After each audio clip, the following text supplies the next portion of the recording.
Hi hello എല്ലാവർക്കും നമ്മുടെ പവിത്രം season 2ന്റെ ഇന്നത്തെ വിശേഷത്തിലോട്ട് സ്വാഗതം കേട്ടോ. അപ്പൊ നമുക്ക് എല്ലാവർക്കും അറിയാം, നമ്മളെല്ലാവരും തിങ്കളാഴ്ചയ്ക്ക് വേണ്ടിയിട്ട് കാത്തിരിക്കുകയാണ് നമ്മുടെ പവിത്രത്തിന്റെ ആ വിശേഷങ്ങൾ അറിയാൻ വേണ്ടിയിട്ട്. നല്ല അടിപൊളി ട്വിസ്റ്റ് വിശേഷങ്ങളാണ് കേട്ടോ നമ്മുടെ പവിത്രത്തിൽ ഇന്ന് വന്നിരിക്കുന്നത് 5 എപ്പിസോഡുകളിലായിട്ട്. അപ്പൊ നമുക്ക് വിശേഷത്തിലോട്ട് പോകാം. നമ്മുടെ വീഡിയോസ് ഒക്കെ കേട്ട് ഇഷ്ടപ്പെടുകയാണെങ്കിൽ ഒന്ന് ലൈക്ക് ചെയ്യാനും ഹൈപ്പ് ചെയ്യാനും മറന്നു പോകണ്ട കേട്ടോ. ഒപ്പം നമ്മുടെ ചാനൽ ആദ്യമായിട്ടാണ് കാണുന്നതെങ്കിൽ ഒന്ന് സബ്സ്ക്രൈബ് ചെയ്തിട്ട് സപ്പോർട്ട് ചെയ്ത് തരണം കേട്ടോ. അപ്പൊ നമ്മുടെ വേദ, നമ്മുടെ തരുൺ രണ്ടുപേരും ഒരു മീറ്റിംഗ് നമ്മുടെ ദേവരാജു ഒക്കെ ആയിട്ട് കഴിഞ്ഞ് മീറ്റിംഗ് കഴിഞ്ഞ് വന്നിക്കുന്ന ഒരു സീനാണ് നമ്മൾ ലാസ്റ്റ് ആയിട്ട് കണ്ടേക്കുന്നത് അല്ലെ. അങ്ങനെ വീട്ടിലെത്തിയ വേദ മോളുമായിട്ട് ഗൗരിയായിട്ട് സ്കൂളിലെ വിശേഷങ്ങളൊക്കെ പങ്കിടുന്നുണ്ട്. അതിനുശേഷം തരുൺ വന്നതറിഞ്ഞ് അച്ഛാന്നും പറഞ്ഞുകൊണ്ട് തരുണിന്റെ അടുത്തേക്ക് പോവാണ്. അങ്ങനെ അച്ഛന്റെ അടുത്ത് പറഞ്ഞ ഒരു പെർമിഷൻ മേടിക്കുകയാണ്, നമുക്ക് എല്ലാവർക്കും കൂടെ ഒരുമിച്ച് മാളിലോട്ട് പോവാന്ന്. അങ്ങനെ തരുൺ സമ്മതിച്ചു. ഇതേ സമയം നമ്മുടെ വേദയും തരുണിന്റെ അമ്മയും കൂടെ ഈ കാര്യങ്ങളൊക്കെ എത്ര നാൾ ഇങ്ങനെ പോകും, അതായത് തരുൺ ഈ സത്യങ്ങളൊക്കെ അറിയണ്ടേ, ഞാൻ എൻ്റെ മോളെയും തരുണിനെയും പറ്റിച്ചുകൊണ്ടിരിക്കുകയല്ലേ അമ്മേ എന്ന് പറയുന്നത്. അപ്പം തരുണിന്റെ അമ്മ പറയുന്നു, ഞാനും എൻ്റെ മകനെ പറ്റിക്കുകയല്ലേ, അപ്പം ഞാനും നീയും ഒരേ തെറ്റ് തന്നെയാണല്ലോ എങ്കിൽ ചെയ്യണത് എന്നൊക്കെ പറഞ്ഞ് വേദിയെ സമാധാനിപ്പിക്കുകയാണ്. കാലം സമയമാകുമ്പോൾ അത് അറിയേണ്ട സമയത്ത് അറിയും, മോൾ അതോർത്ത് ഇപ്പോഴേ ആദ്യ പിടിക്കേണ്ട കാര്യമുണ്ടോ എന്നൊക്കെ പറഞ്ഞ് തരുണിന്റെ അമ്മ നമ്മുടെ വേദിയെ സമാധാനിപ്പിക്കുന്ന സീനൊക്കെയാണ് കേട്ടോ. അത് കഴിഞ്ഞ് പിന്നെ കാണിക്കുന്നതെന്ന് പറയുന്നത് നമ്മുടെ വിക്രം മാഷിന്റെ അടുത്ത് ഇരിക്കുന്ന സമയത്ത് നമ്മുടെ വിശ്വത്തിന്റെയും ശ്രീജയുടെയും മോളുണ്ട് അപ്പു, അവളാള് വലിയ കുട്ടിയൊക്കെ ആയി കേട്ടോ. അങ്ങനെ എവിടെ വിക്രമിനെ കാണാൻ വേണ്ടിയിട്ട് അപ്പു ക്ലാസ് കഴിഞ്ഞിട്ട് ഓടി വരെയാണ്, ചെറിയച്ചാന്ന് പറഞ്ഞിട്ട് ഓടി വരെയാണ്.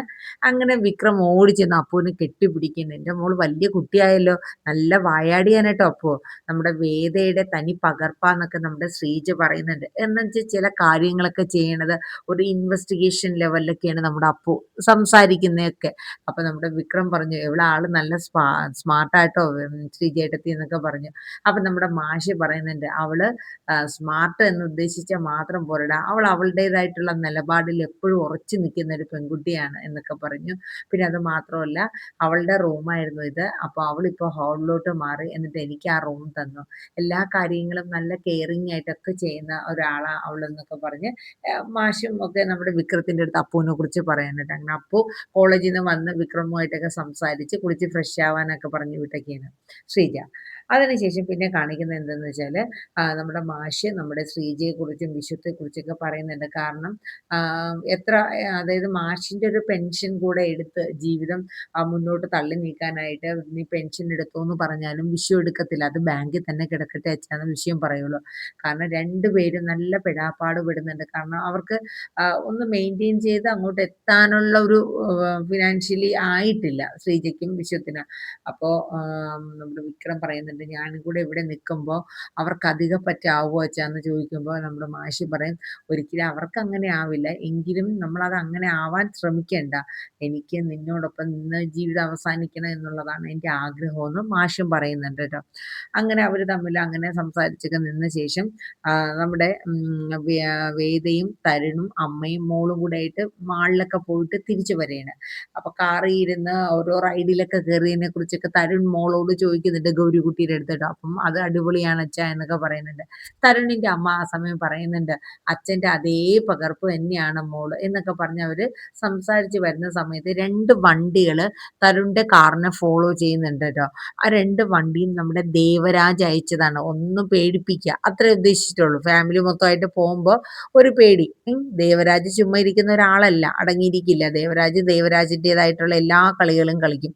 അങ്ങനെ കാറിനെ ഫോളോ ചെയ്തിട്ട് അവസാനം ഒരു അതിൽ സൈഡിൽ വന്നുകൊണ്ടിരുന്ന 2 വണ്ടികളിൽ ഒരു വണ്ടി ഓവർടേക്ക് ചെയ്ത് കയറി തരുണിന്റെ വണ്ടി ഒന്ന് ആക്സിഡന്റ് ആവുന്നുണ്ട് കേട്ടോ. ജസ്റ്റ് വേറെ ആർക്കും ഒന്നും പറ്റുന്നൊന്നുമില്ല, ഒന്ന് പേടിച്ചു പോകുന്നുണ്ട്. പിന്നെ മോളുടെ നെറ്റി ജസ്റ്റ് ഒന്ന് മുറിയുന്നുണ്ട് കേട്ടോ. അങ്ങനെ പെട്ടെന്ന് തന്നെ വേദ ആംബുലൻസ് വിളിക്ക് തരണമെന്ന് പറഞ്ഞിട്ട് മോളെ ഹോസ്പിറ്റലിൽ കൊണ്ടുപോകും. പക്ഷെ വേറെ പേടിക്കേണ്ട കാര്യങ്ങളൊന്നും ഇല്ലായിരുന്നു. പക്ഷെ മോക്കെങ്കിലും പെട്ടെന്നൊരു ഷോക്കായിപ്പോയി, പേടിച്ചു പോയി, അത്രയേ ഉള്ളൂ. അങ്ങനെ അത് കഴിഞ്ഞിട്ട് നേരെ നമ്മുടെ തരുൺ നമ്മുടെ ദേവരാജിന്റെ വീട്ടിലോട്ട് പോവുകയാണ്. കാരണം ഒന്ന് പേടിപ്പിച്ചിട്ട് അവൻ കിടന്നുറങ്ങിയാൽ കൊള്ളത്തില്ലല്ലോ, ഒരു കൊട്ടും അവന് കൊടുത്തില്ലെങ്കിൽ ശരിയാവത്തില്ല എന്ന രീതിയിൽ തരുൺ നേരെ ദേവരാജിനെ കാണാൻ പോവാണ്. അവിടെ ചെന്ന് ബെല്ലടിക്കുന്നു. അങ്ങനെ ദേവരാജ് രാത്രിയിലാണ് ഉറക്കത്തിൽ ഇറങ്ങി വരണം, ഒപ്പം വൈഫും ഉണ്ട്. അപ്പം മോള് നമ്മുടെ ഗൗരീനെക്കാട്ടിലും കുറച്ചും കൂടെ ഒരു ഇച്ചിരി കൂടെ ഇതായിട്ടുള്ള മോളാണ്. അനഘ അങ്ങനെ എന്തോ പേരാണ് കേട്ടോ ദേവരാജിന്റെ മോളുടെ പേര്. അങ്ങനെ നമ്മുടെ തരുൺ ചെന്ന് കഴിയുമ്പോഴത്തേക്ക് ദേവരാജിന് മനസ്സിലായി ഇതിന്റെ പിന്നില് താനാണെന്ന് മനസ്സിലാക്കി കൊണ്ട് തന്നെയാണ് തരുൺ ഇങ്ങോട്ട് വന്നിക്കുന്നത് എന്നുള്ളത്. അങ്ങനെ തരുൺ അവിടെ വന്നിട്ട് ദേവരാജിന്റെ അടുത്ത് നല്ല മാസ് ഡയലോഗ് അടിക്കുന്നുണ്ട്. അതായത് താനിപ്പോ എന്നെ ചൊറിഞ്ഞതുപോലെ എനിക്ക് തന്നെയും തന്റെ മോളെയും തന്റെ കുടുംബത്തിൽ നിന്ന് ചൊറിയ അറിയാത്തത് കൊണ്ടല്ല. അങ്ങനെ മോളെ വിളിച്ചു വരുത്തിയിട്ട് മോളുടെ പേരൊക്കെ ചോദിച്ച് ഒന്ന് പേടിപ്പിച്ചു. പക്ഷേ തരുൺ അത്രയും പേടിപ്പിക്കില്ല. കാരണം കുട്ടികളെ കൂടെയുള്ള ആ ഒരു അറ്റാച്ച്മെന്റ് തരുണിന് നന്നായിട്ട് അറിയാം. വലിയവര് തമ്മിലുള്ള തർക്കം കുഞ്ഞുങ്ങളെ കൂടെ കാണിക്കേണ്ട കാര്യമില്ലല്ലോ എന്നുള്ള രീതിയിൽ ആ കുട്ടിയെ തിരിച്ച് അതിന്റെ അമ്മയുടെ ഒപ്പം തന്നെ പോയി കിടന്നോളാൻ പറഞ്ഞു കേട്ടോ. എന്നിട്ട് ദേവരാജിന്റെ കൂടെ പറയുന്നുണ്ട്, അതെ ഡൽഹിയിൽ IPS നേടി ഈ സെക്ഷനിലോട്ട് കയറിയിട്ട് കുറച്ചേ ആയിട്ടുള്ളൂ. ഈ തരുൺ ദേവാങ്ക് ആരാണെന്ന് ഒന്ന് ഡൽഹിയിൽ പിടിപാടുണ്ടെങ്കിൽ ഒന്ന് തിരക്കി നോക്കിയാൽ കൊള്ളാം. ആ എൻ്റെ പഴയ ഒരു രൂപം അല്ലെങ്കിൽ പഴയ ഒരു ക്യാരക്ടർ തിരിച്ചെടുപ്പിക്കാതിരിക്കുന്നതായിരിക്കും ദേവരാജിന് നല്ലത് എന്നൊക്കെ പറഞ്ഞിട്ട് ഒരു തോക്കിനെ കുറിച്ചൊക്കെ, തോക്ക് അതായത് ഡിപ്പാർട്ട്മെന്റ് തോക്ക് കൂടാണ്ട് ഒരു തോക്കും കൂടെ നമ്മുടെ തരുണിന്റെ കയ്യിലുണ്ട്. ആ തോക്ക് വെച്ച് തരുൺ പല കളികളും കളിച്ചിട്ടുള്ളതാണ്. അതുകൊണ്ട് ഇതൊന്നും കണ്ട് പേടിക്കുന്ന ഒരു വ്യക്തിയല്ല താൻ എന്ന് ദേവരാജിനെ പറഞ്ഞ് മനസ്സിലാക്കുന്നുണ്ട്. എന്നിട്ട് പറയുന്നുണ്ട്, എന്നിട്ട് വെല്ലുവിളിച്ചിട്ട് തന്നെയാണ് തരുൺ അവിടെ നിന്ന് പോകുന്നത്. ഇതേ സമയം നമ്മുടെ ഗൗരിക്കുട്ടി ഹോസ്പിറ്റലിൽ ഭയങ്കര പിണക്കത്തിലാട്ടോ. അച്ഛനെ കാണണം, അച്ഛനെ കാണണം. അപ്പം നമ്മുടെ വേദ, മോളെ അമ്മ അടുത്തുണ്ട്, അമ്മ എടുക്കാം, വേണ്ട എനിക്ക് എൻ്റെ അച്ഛനെ കാണണം, അങ്ങനെ വാശി പിടിക്കാൻ കേട്ടോ. അപ്പൊ നമ്മുടെ തരുണിന്റെ അമ്മ കുറേ പ്രാവശ്യമായിട്ട് നമ്മുടെ തരുണിനെ കോൾ ചെയ്യാണ്, പക്ഷെ ഫോൺ കിട്ടുന്നില്ല. അപ്പൊ സിസ്റ്റർ പറയുന്നുണ്ട് കുട്ടിയുടെ അച്ഛനെ വിളിക്കുക എന്നൊക്കെ. അങ്ങനെ നമ്മുടെ തരുൺ ലാസ്റ്റ് ഒരു ടാക്സി പിടിച്ച് വീട്ടിലോട്ട് അല്ല സോറി ഹോസ്പിറ്റലിലോട്ട് വരെയാണ്.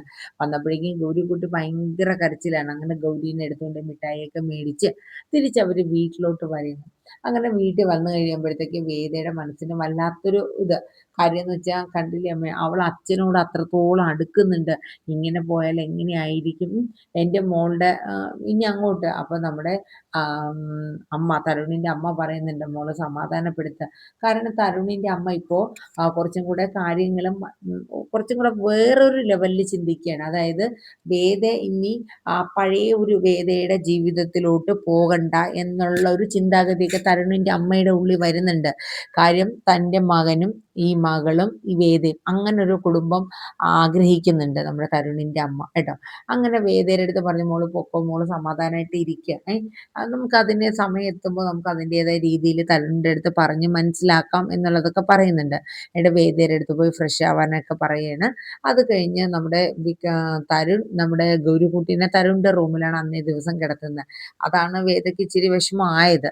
കാര്യം എന്ന് വെച്ചാൽ അപ്പം അമ്മ പറഞ്ഞു, ഇന്ന് ഒരു ദിവസത്തെ കാര്യമല്ലേ ഉള്ളൂ. കാര്യം മോൾ ഒത്തിരി കരഞ്ഞല്ലേ അച്ഛനെ കാണണമെന്ന് പറഞ്ഞിട്ട്. അപ്പൊ അതിൻ്റെ ഒരു ഇതങ്ങ് മാറട്ടെ മോളെ, അതുകൊണ്ട് ഒരു ദിവസത്തെ കേസല്ലേ ഉള്ളൂ എന്നൊക്കെ പറഞ്ഞ് തരുണിന്റെ അമ്മ വേദ സമാധാനിപ്പിച്ച് കുളിച്ച് ഫ്രഷ് ആവാനായിട്ട് വിടുന്നു. ഈ സമയം വേദയുടെ ഹാൻഡ് ബാഗ് തരുണിന്റെ അമ്മയുടെ കയ്യിലായിരുന്നു. അപ്പൊ വേദയുടെ മൊബൈലിലോട്ട് ഒരു കോള് വരെയാണ്. അത് മറ്റാരുമല്ല, നമ്മുടെ ശങ്കരനാരായണന്റെ കോളാണ്. അപ്പൊ കോള് വേദയുടെ അമ്മ വിളിച്ചില്ല. വേദയെ വിളിക്കാണ്ട് തന്നെ കോൾ അറ്റൻഡ് ചെയ്യണം, പക്ഷെ ഒന്നും മിണ്ടിയില്ല കേട്ടോ.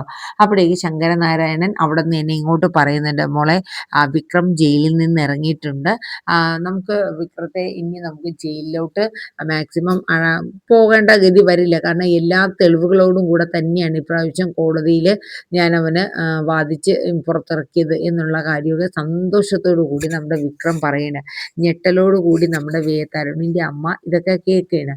എൻ്റെ ശങ്കരനാരായണൻ പറയുന്നുണ്ട്, ഇനി മോള് മറിഞ്ഞിരിക്കേണ്ട ആവശ്യമില്ല, മോള് പുറത്തോട്ട് വരണം, മോള് സമൂഹത്തിൽ വരണം, മോൾ ആരെയും ഭയക്കേണ്ടതില്ല എന്നൊക്കെ പറഞ്ഞ് കാര്യങ്ങൾ മനസ്സിലാക്കിയാണ്. ഈ സമയത്ത് മോൾ എന്ത് മിണ്ടാത്തേന്ന് ചോദിക്കുമ്പോൾ ശങ്കരനാരായണൻ ചോദിക്കണം. അപ്പോൾ നമ്മുടെ വേദയാണെന്ന് കരുതിയാണ് ശങ്കരനാരായണൻ ഇത്രയും കാര്യങ്ങൾ ഇങ്ങനെ പറഞ്ഞുകൊണ്ടിരുന്നത്. അപ്പോഴാണ് തരുണിന്റെ അമ്മ, ഹലോ, ഞാൻ കണ്ടിട്ടില്ലെങ്കിലും എനിക്കറിയാം ശങ്കരനാരായണൻ സാറിനെ എനിക്കറിയാം എന്ന് പറഞ്ഞിട്ട് ചില കാര്യങ്ങളൊക്കെ പറയണ. അതായത് എൻ്റെ മകൻ്റെ ഭാര്യയാണ് വേദ. അപ്പം ശങ്കരനാരായണൻ ചോദിക്കും, മകൻ്റെ ഭാര്യയോ? അപ്പം തരുണിന്റെ അമ്മ പറയും, അതെ എൻ്റെ മകൻ്റെ ഭാര്യയാണ്. അപ്പോൾ എൻ്റെ മോളുടെ കുഞ്ഞൊക്കെയോ? കുഞ്ഞ് പ്രസവത്തിൽ മരിച്ചായിരുന്നു എന്ന് തരുണിന്റെ അമ്മ കള്ളം പറയുന്നു ശങ്കരനാരായണന്റെ അടുത്ത്. കാരണം തരുണിന്റെ അമ്മയ്ക്ക് ഇനി വേദയെ മറ്റാർക്കും പഴയൊരു ജീവിതത്തിലോട്ട് വിട്ടുകൊടുക്കാനൊന്നും ആഗ്രഹമില്ല കേട്ടോ.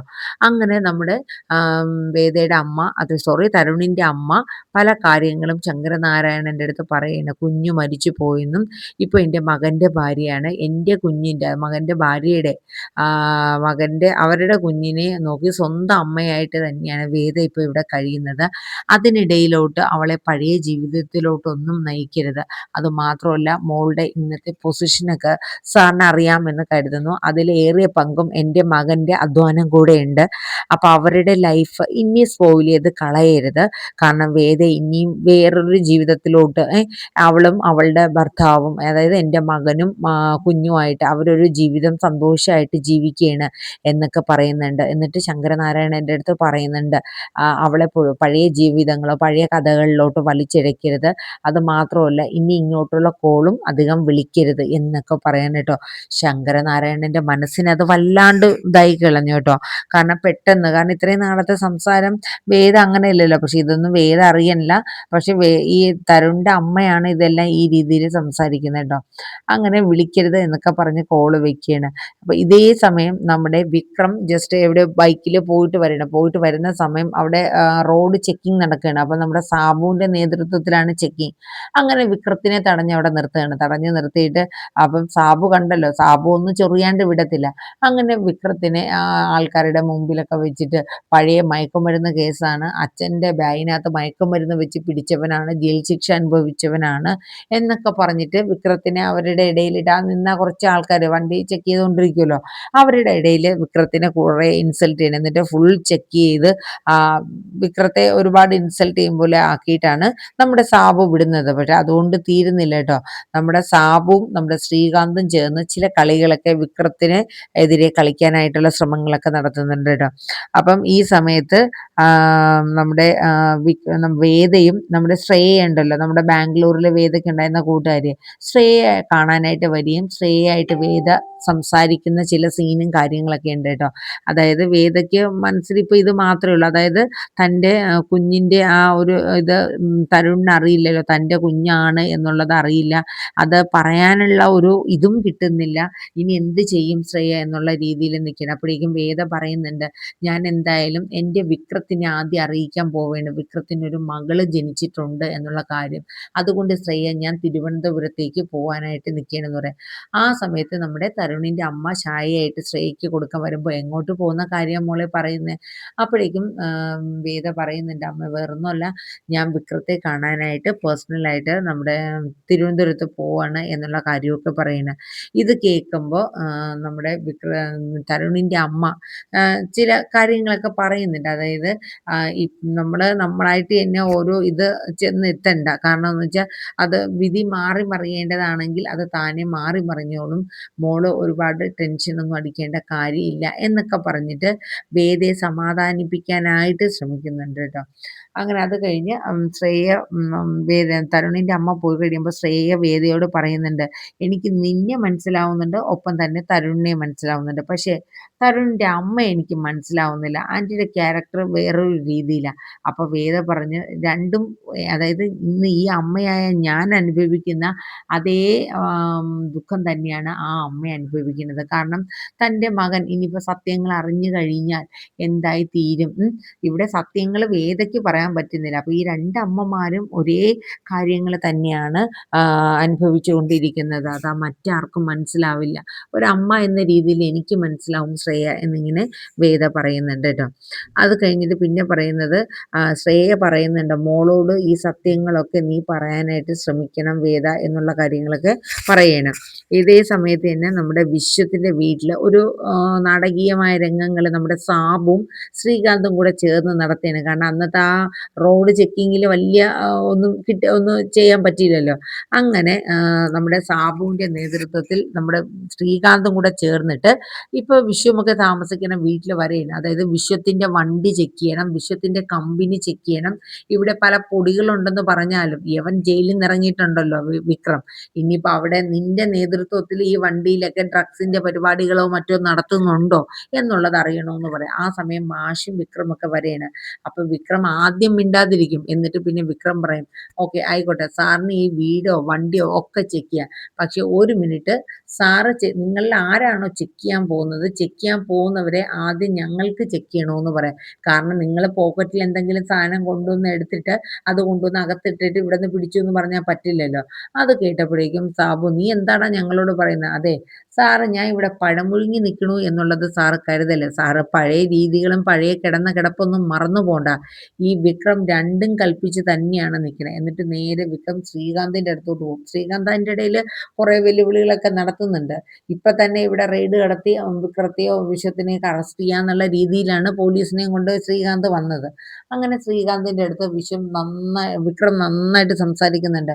അതായത് നിനക്ക് ആയുസ് കുറച്ച് കൂടുതലുണ്ട്, കാരണം ഞാൻ എൻ്റെ വേദയെ എന്നാണോ കണ്ടു കിട്ടുന്നത് അന്ന് തീരും നിന്റെ ജീവിതം എന്ന് പറയുന്നുണ്ട്.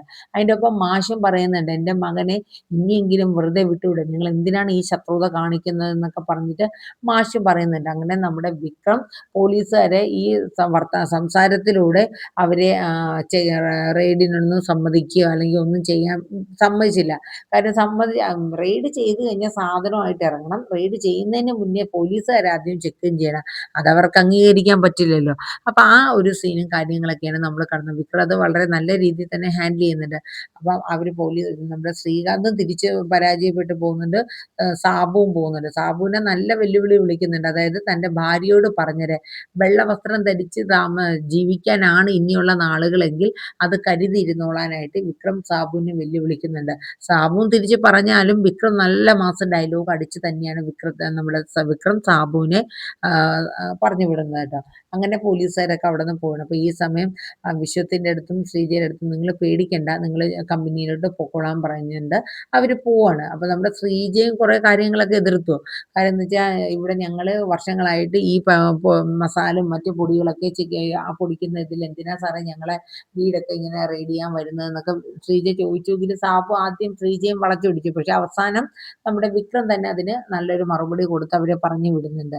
അപ്പൊ മാഷ് പറയുന്നുണ്ട്, വിക്രം ഇതുകൊണ്ടൊന്നും അവരടങ്ങിയിരിക്കാൻ പോകുന്നില്ല, നീ ഇനി ഒരുപാട് കരുതലോടുകൂടെ തന്നെ ഇരിക്കണം. കാരണം ഈ സാബുവും ശ്രീകാന്തൊന്നും അത്ര നല്ല ടീമല്ല എന്നുള്ളത് നിനക്കറിയാലോ. മതിയായ വൈരാഗ്യമാണ് അവന്റെ ഉള്ളിലുള്ളത്, സാബുവിന്റെ. അതുകൊണ്ട് നീ കരുതിയിരിക്കണം എന്നുള്ളത് പറയാണ്. ഇതിനിടയിൽ നമ്മുടെ മാഷും വിക്രം കിടന്നുറങ്ങുമ്പോൾ നമ്മുടെ വിക്രം ഒരു സ്വപ്നം കാണുന്നുണ്ട്. എപ്പോഴും വിക്രം അമ്മയുടെ മരണത്തിന് ശേഷം ഒരു കുഞ്ഞിന്റെ കരച്ചില്, അതായത് അറിയില്ല എന്താ ഏതാ എന്നൊന്നും അറിയില്ല, എന്റെയും വേദയുടെയും മനസ്സിലുള്ള ഞങ്ങളുടെ കുഞ്ഞാണോ എന്നറിയില്ല അച്ഛാ, എപ്പോഴും ഞാൻ ഈ കുഞ്ഞിന്റെ കരച്ചിൽ കേട്ട് ഞെട്ടി ഉണരാറുണ്ടെന്നൊക്കെ നമ്മുടെ വിക്രം പറയുന്നുണ്ട്. അപ്പൊ മാഷ് സമാധാനിപ്പിക്കുന്നുണ്ട്, നീ പല ചിന്തകളായിട്ടൊക്കെ കിടക്കുമ്പോൾ നിനക്ക് തോന്നുന്നതാകും എന്നൊക്കെ ഇങ്ങനെ പറയുന്നുണ്ട് കേട്ടോ. അങ്ങനെ നമ്മുടെ വേദ ചില തീരുമാനങ്ങളൊക്കെ എടുക്കാൻ പോവാണ് കേട്ടോ. വേദയുടെ ജീവിതത്തിൽ വേദ പല കാര്യങ്ങളും ഇങ്ങനെ ആലോചിക്കണം. തന്റെ ജീവിതത്തിൽ ഇനി എന്തൊക്കെയാണ് സംഭവിക്കാൻ പോകുന്നത്, തന്റെ കുഞ്ഞിന്റെ അച്ഛൻ, തന്റെ വിക്രമിന് തന്റെ മകളുടെ ആ ഒരു അച്ഛന്റെ സ്ഥാനം നഷ്ടപ്പെട്ടു പോകുമോ, അങ്ങനെയൊക്കെയുള്ള പല ചിന്തകളും വേദയുടെ ഉള്ളിൽ വരുന്നുണ്ട് കേട്ടോ. കാരണം തരുണിന്റെ അമ്മ വേദ മനസ്സിലാക്കാൻ ശ്രമിക്കുന്നു എങ്കിലും തരുണിന്റെ അമ്മ തരുണിന്റെ കൂടെ ഒരു രീതി അനുസരിച്ചിട്ട് ചില സമയങ്ങളിൽ സംസാരിക്കുന്നുണ്ട്. അപ്പൊ അത് വേദയ്ക്ക് മനസ്സിലാക്കി എടുക്കാൻ പറ്റുന്നില്ല. വേദ ഒറ്റപ്പെട്ടതുപോലെയുള്ള ചില ഫീലിങ്സ് ഒക്കെ വേദയ്ക്ക് വരുന്നുണ്ട്. അങ്ങനെ വേദ നേരെ നമ്മുടെ വിക്രമിനെ മീറ്റ് ചെയ്യാനായിട്ട് തീരുമാനിക്കണം. അങ്ങനെ വിക്രം കിടന്നിക്കുന്ന ആ ജയിലിൽ ചെല്ലണം. പക്ഷെ അവിടുത്തെ ജയിൽ സൂപ്രണ്ട് ആൻഡ്രൂസ് ഒക്കെ റിട്ടയർഡ് ആയി പോയല്ലോ, പുതിയൊരാളാണ് കേട്ടോ. അങ്ങനെ അവിടെ ചെന്ന് കഴിഞ്ഞിട്ട് അപ്പം ഇങ്ങനെ സബ് കളക്ടർ ആണെന്നൊക്കെ പറഞ്ഞു. അങ്ങനെ അവര് ഇരുത്തുന്നുണ്ട്. അപ്പൊ എന്താ മാഡം വന്നതെന്നൊക്കെ ചോദിക്കുമ്പോൾ വേറൊന്നുമില്ല, എനിക്ക് ഇവിടുത്തെ ഒരു വിക്രം സുധാകരൻ എന്ന് പറഞ്ഞ ഒരു ജയിലിൽ കിടന്ന ഒരാളുടെ ഡീറ്റെയിൽസ് വേണമെന്ന് പറഞ്ഞു. ചെയ്യാത്ത തെറ്റിന് അയാളെ എനിക്കറിയാം, പക്ഷെ ഞാൻ ഇവിടെ ചാർജ് എടുക്കുന്നതിന് മുന്നേ തന്നെ അയാൾ ജയിലിൽ നിന്ന് ഇറങ്ങിയായിരുന്നു മാഡം എന്ന് പറയും. ജയിലിൽ നിന്ന് റിലീസായോ? അതേന്ന് പറയും കേട്ടോ. അങ്ങനെ വേദ പെട്ടെന്ന് തന്നെ നമ്മളെ ശങ്കരനാരായണനെ കോൾ ചെയ്യാണ്. അവിടെ നിന്ന് ഇറങ്ങുന്നുണ്ട്. എന്നിട്ട് ശങ്കരനാരായണനെ കോൾ ചെയ്യാച്ച, ഞാനാണ് വേദ, അച്ഛൻ എവിടെയാ? അപ്പൊ പറയാം, എന്താ മോളെന്ന് ചോദിക്കും. അച്ഛ വിക്രം എന്നെ ജയിലിൽ നിന്ന് ഇറങ്ങിയെന്ന് പറഞ്ഞു, എനിക്ക് വിക്രമിനെ ഒന്ന് കാണണം.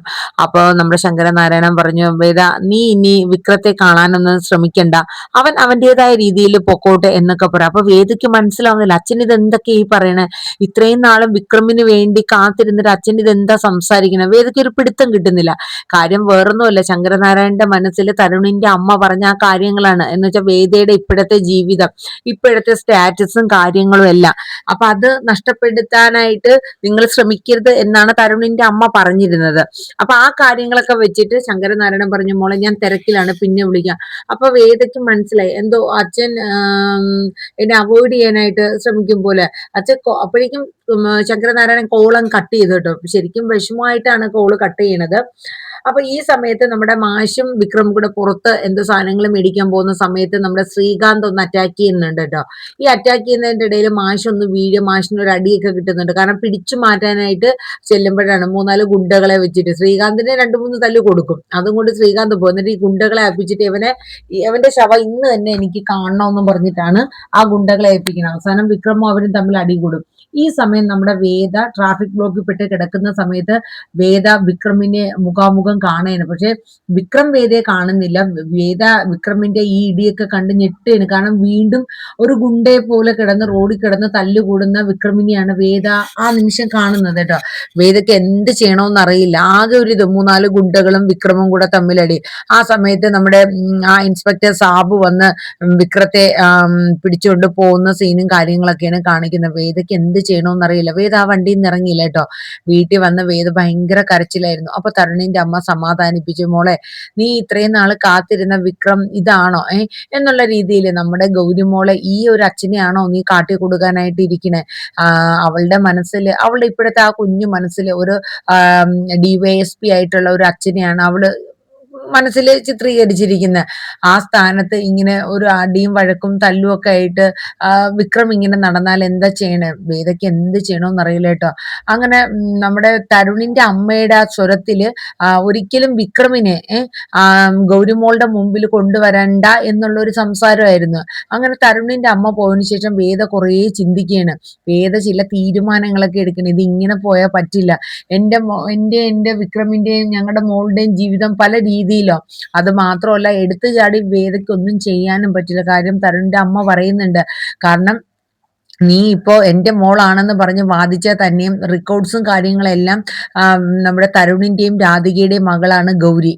അപ്പൊ അതുകൊണ്ട് നീ നമുക്ക് അങ്ങനെ ഇതാക്കാൻ പറ്റില്ല. ഇനി നിയമപരമായിട്ട് നിനക്ക് പോയാൽ തന്നെയും മോളെ ചിലപ്പോ വിക്രം ഇതറിയും. വിക്രം അറിഞ്ഞു കഴിഞ്ഞാൽ തന്റെ മോളെ വിട്ടു കിട്ടാൻ വേണ്ടിയിട്ട് ചിലപ്പോ വിക്രം കേസ് കൊടുക്കും. അപ്പൊ കോടതി അവസാനം ആഴ്ചയിൽ ഇത്ര ദിവസം അച്ഛന്റെ കൂടെ, ഇത്ര ദിവസം അമ്മയുടെ കൂടെ, അങ്ങനെ നമ്മുടെ ഗൗരിമോളുടെ ജീവിതം പോവാനുള്ളതാണോ മോളെ എന്നൊക്കെ പറഞ്ഞിട്ട് നമ്മുടെ തരുണിന്റെ അമ്മ വേദയുടെ അടുത്ത് കുറെ കാര്യങ്ങളൊക്കെ പറയുന്നുണ്ട് കേട്ടോ.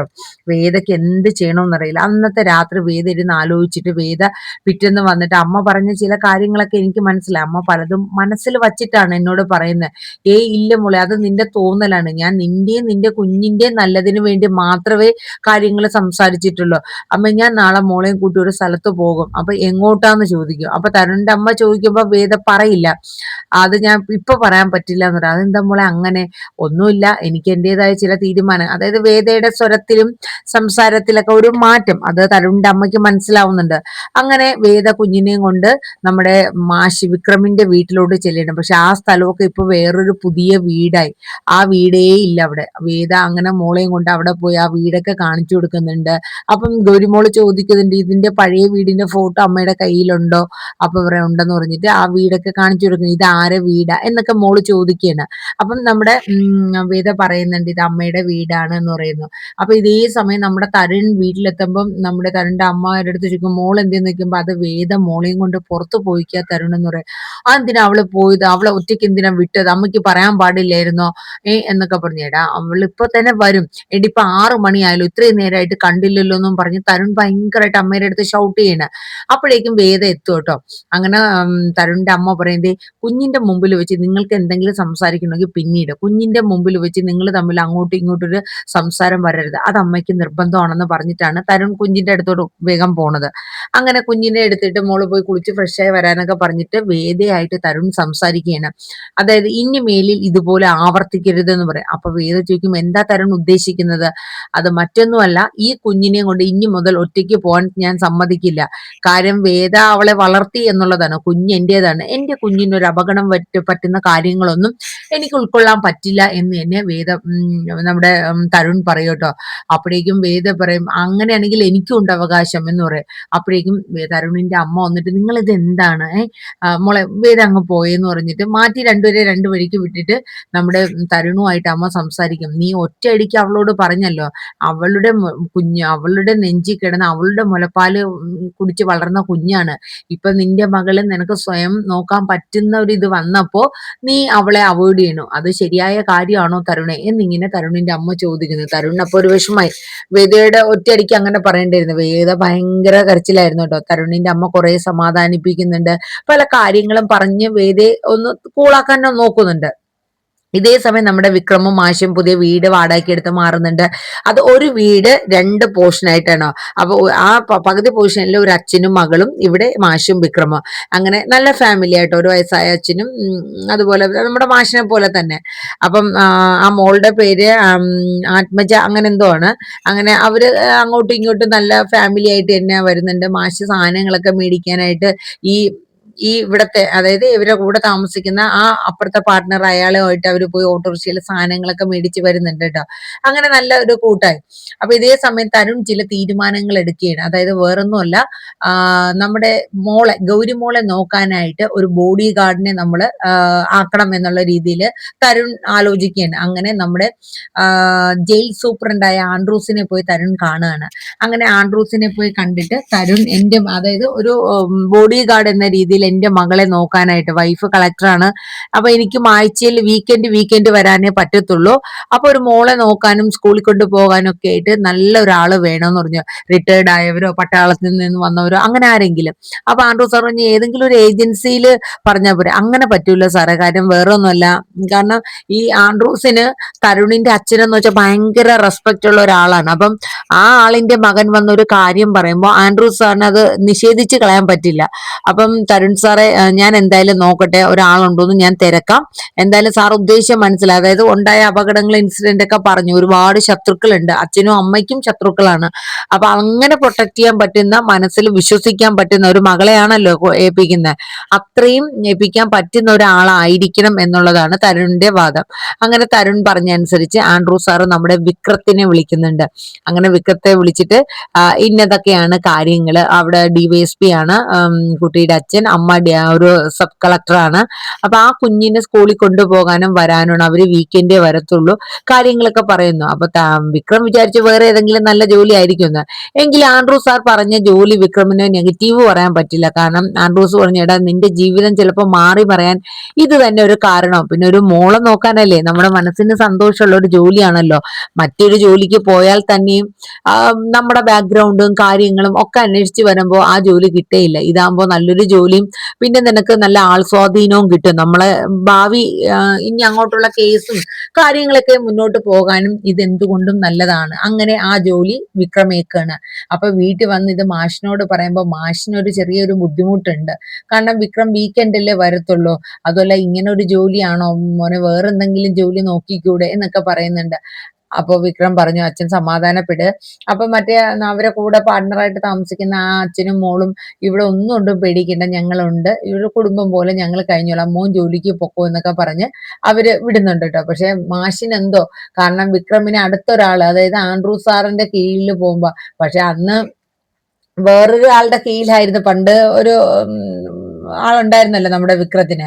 അതുപോലെ ഗുണ്ടകളെ കൊല്ലാനും അതുപോലെ ആയിരിക്കുമല്ലോ ഈ തരുണിന്റെ ഇതില് കുറെ ഗുണ്ടകളൊക്കെ വരുമ്പോ അത് വിക്രത്തിനും ദോഷം ചെയ്യും എന്നുള്ള ഒരു പേടിയാണ് നമ്മുടെ സുധാകര മാഷിനുള്ളത്. അപ്പൊ പറഞ്ഞ അച്ഛ അതൊന്നും ഓർത്ത് പേടിക്കണ്ട, എന്തായാലും ഒരു DYSP അല്ലേ, അപ്പൊ എനിക്ക് ചുമ്മാ ഗുണ്ടകളെ നേരിടേണ്ടി വന്നാലും സാറൊക്കെ ഉണ്ടല്ലോ, ഒരു കളക്ടറൊക്കെ ഉള്ള വീടല്ലേ, നമുക്ക് ആൾ സ്വാധീനം ഉണ്ടാവും അച്ഛൻ, അതുകൊണ്ട് അച്ഛൻ സമാധാനമായിട്ട് ഇരിക്കണം എന്നൊക്കെ പറഞ്ഞിട്ട് നമ്മുടെ വിക്രം ആ ജോലിക്ക് പോകാനായിട്ട് സമ്മതിക്കുകയാണ് നമ്മുടെ സുധാകരൻ മാഷ്. പക്ഷെ അത്ര തൃപ്തികരമായിട്ടല്ല. അങ്ങനെ നമ്മുടെ വേദയും വിക്രമും ഇനി അടുത്ത് വരുന്ന എപ്പിസോഡിൽ മിക്കവാറും എന്തായാലും മീറ്റ് ചെയ്യാനുള്ള സാധ്യതകളൊക്കെ ഒരുപാടുണ്ട്. അപ്പൊ എന്തായാലും നമുക്ക് കാത്തിരിക്കാം. അങ്ങനെ നമ്മുടെ ഗൗരിമോളെ നോക്കാനായിട്ട് നമ്മുടെ സ്വന്തം അച്ഛനായ വിക്രം തന്നെ ബോഡി ഗാർഡായിട്ട് വരുന്ന ഒരു സീനും കാര്യങ്ങളൊക്കെയാണ് കേട്ടോ. കാര്യം ഇനിയിപ്പോ നമ്മുടെ വിക്രം ഈ വീട്ടിൽ എത്തിക്കഴിയുമ്പോൾ നമ്മുടെ വേദയും വിക്രമും തമ്മിൽ മുഖാമുഖം, സത്യം പറഞ്ഞ വിധിയുടെ ഒരു വിളയാട്ടം എന്ന് തന്നെ വേണമെങ്കിൽ നമുക്ക് ഇവിടെ പറയാം അല്ലെ. കാരണം തേടി അലഞ്ഞിട്ട് കൂടിയും വേദയെ കാണാൻ വിക്രമിന് കഴിഞ്ഞിട്ടില്ല. പക്ഷെ ദൈവമായിട്ട് വിധിയായിട്ട് തന്നെ വിക്രമിന്റെ കണ്ണില് വേദ എത്തുകയാണ്. അതൊരു ഭയങ്കരമായിട്ടുള്ള ഒരു സംഭവം തന്നെയാണ്. അത് ഒരു വല്ലാത്തൊരു സിറ്റുവേഷൻ ആയിരുന്നു. അപ്പൊ എന്തായാലും ആ പുതിയ വിശേഷങ്ങൾക്കായിട്ട് നമുക്ക് കാത്തിരിക്കാം. എന്തായാലും ഇന്നത്തെ നമ്മുടെ പവിത്രൻ സീസൺ 20 മുതൽ 25 വരെയുള്ള എപ്പിസോഡുകൾ നമ്മൾ ഈ ഒരു വീഡിയോയിൽ ചുരുക്കി പറഞ്ഞിട്ടുണ്ട്. ഏകദേശം എല്ലാം ഉൾപ്പെടുത്തി തന്നെയാണ്. അപ്പൊ എല്ലാവരും നമ്മുടെ വീഡിയോസ് ഒക്കെ ഒന്ന് കേൾക്കുന്നതിനോടൊപ്പം തന്നെ ഒന്ന് ലൈക്ക് ചെയ്യാനും സപ്പോർട്ട് ചെയ്യാനും മറന്നു പോകണ്ട. നമ്മുടെ ചാനൽ ഇതുവരെ സബ്സ്ക്രൈബ് ചെയ്തിട്ടില്ലെങ്കിൽ ഒന്ന് സബ്സ്ക്രൈബ് ചെയ്തുകൂടെ സപ്പോർട്ട് ചെയ്യുക. അപ്പൊ ആഴ്ചയിൽ എല്ലാ തിങ്കളും മാത്രമേ ഉള്ളൂ. പിന്നെ ഞാൻ അപ്കമിങ് റിവ്യൂ കഴിഞ്ഞ ശനിയാഴ്ച ഞാൻ പവിത്രത്തിന്റെ ഇട്ടിട്ടുണ്ടായിരുന്നു. അപ്പൊ കേൾക്കാത്തവരൊക്കെ ഉണ്ടെങ്കിൽ ഒന്ന് ജസ്റ്റ് കേൾക്കട്ടെ. ഏകദേശം ഇതൊക്കെ തന്നെയാണ് ഞാൻ അപ്കമിങ്ങിലും പറഞ്ഞിരിക്കുന്ന കാര്യങ്ങൾ. അങ്ങനെ നമ്മുടെ ഗൗരിമോളുടെ അച്ഛന്റെ കൈകളിലോട്ട് ഗൗരിമോൾ എത്തുകയാണ്. ആ വിശേഷങ്ങളും ഇനി വരാനുണ്ടാകുന്ന വിശേഷങ്ങളൊക്കെ ആയിട്ട് നമുക്ക് കാത്തിരിക്കാം. നല്ലൊരു ശുഭദിനം പറഞ്ഞുകൊണ്ട് നിർത്തുന്നു. Thank you, bye bye, take care.